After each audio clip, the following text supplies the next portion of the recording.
Hello and welcome back to the Media Box with me, Charles Amponsa, here at the 26th session of the Congress of Local and Regional Authorities. One of the debates here has been about implementing human rights regionally. Joining me is Alan Miller, Chair of the Scottish Human Rights Commission. Thanks for coming in to join us. Hi. A national action plan for human rights was launched at the end of 2013. What does it actually set out to do? It's a very practical roadmap for the progressive realisation of internationally recognised human rights. It's not a traditional action plan which can either be sort of top-down tick lists from governments or bottom-up wish lists from civil society. So rather it's a collaborative process involving all the key actors in Scotland to implement a transformative programme of actions with the aim of delivering sustainable cultural change in Scotland.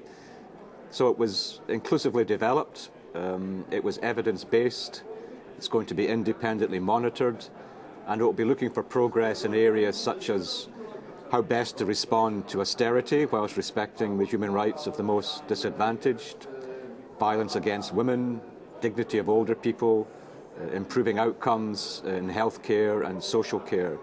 And this is the first action plan that Scotland has adopted.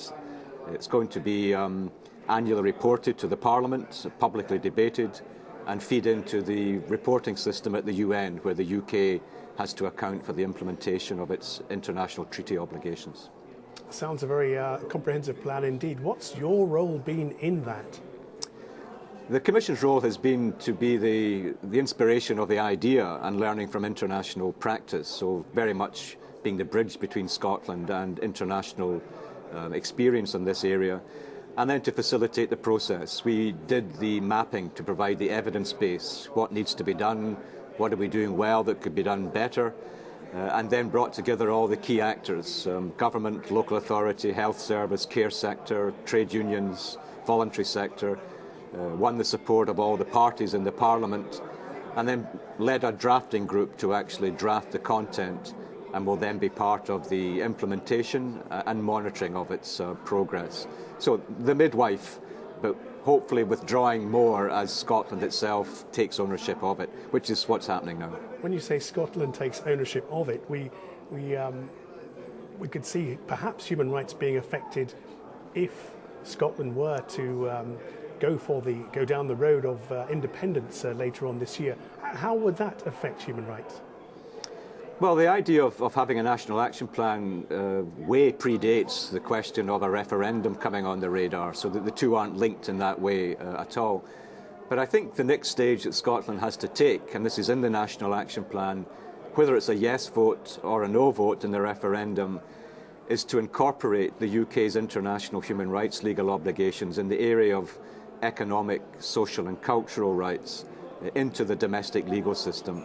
This is something that the UN has recommended that the UK should do.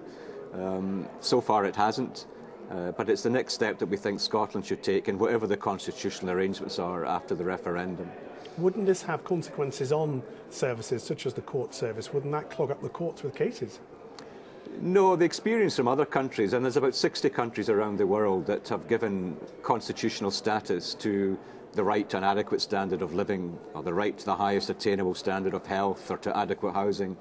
And actually, no, it's the reverse that takes place, that lawmakers and policymakers are required to take more care that they get it right first time in their decision making and policy making, and that the courts are there as a last resort, as they have to be, but as a last resort, not the first choice. So it does help to change the culture of governance in a country.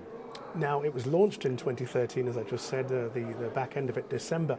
What's the rollout process so that the man or woman in the street actually feels the effects, the benefits of this action plan?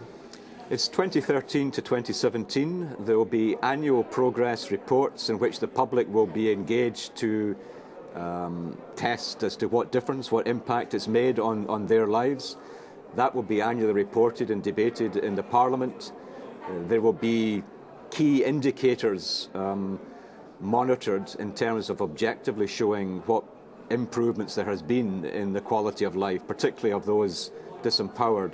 So there's an inbuilt accountability process, and ultimately it will be the public voices that will determine whether this is working or how it can work better. As I'm sure with time it will be able to work better as we learn the lessons from what is a groundbreaking initiative. We look forward to that being rolled out then. Thank you very much indeed for joining us. Thank you. That's Alan Miller, Chair of the Scottish Human Rights Commission. That's all for now. Thanks for watching. Goodbye.